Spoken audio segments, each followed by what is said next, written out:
Don't touch my body. Don't touch my body. Put it down. Don't touch my body. Hey, don't touch my body. Leave it here. Hey, Udi, ni jasu yo se. Watan ka malala. Go. Go. askari ya wallahi.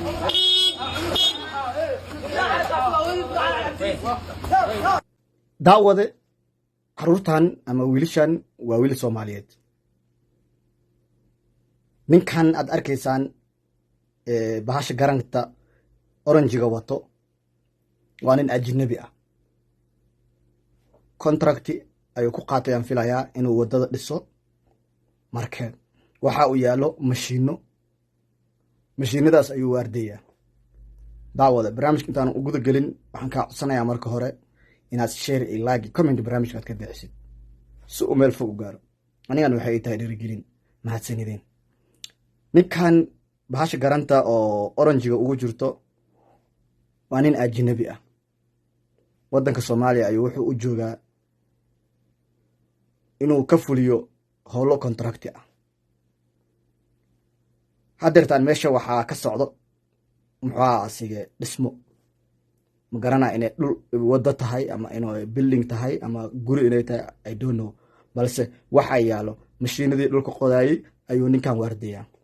wiilashan Soomaaliyeed meesha ay waxay rabeen inay ku ciyaaraan waxay qaadeen badiil oo ninkan mas'uul uu ku yahay uu waardeynaya.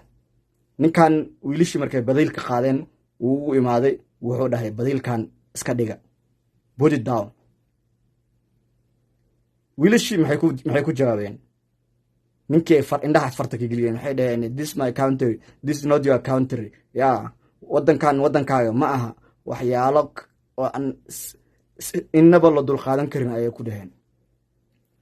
maxaa yeelay markii hadeertaan anaga qurbaha aan joogno waa nala dhahaa this is not your country, he is not your country.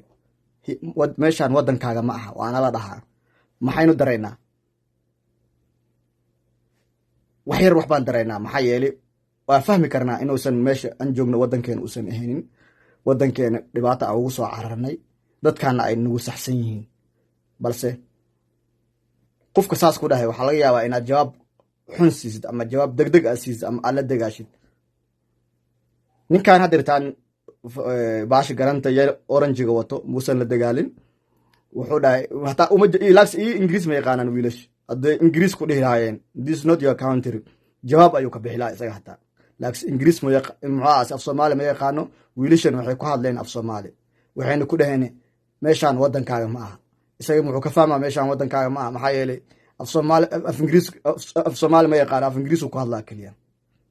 marka haddaynu Soomaali nahay dadka Soomaali jooga ajaanibta aysan ku mashquulin.